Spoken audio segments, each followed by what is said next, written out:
சோகம் உன்னை தாக்கும் என்றெண்ணும் போது வந்த அழுகை நின்றது.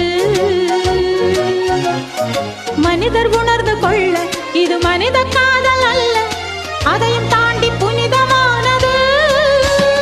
அபிராமியே தாலாட்டும் சாமியே நான் தானே தெரியுமா? சிவகாமியே சிவனில் நீயும் பாதியே அதுவும் உனக்கு புரியுமா?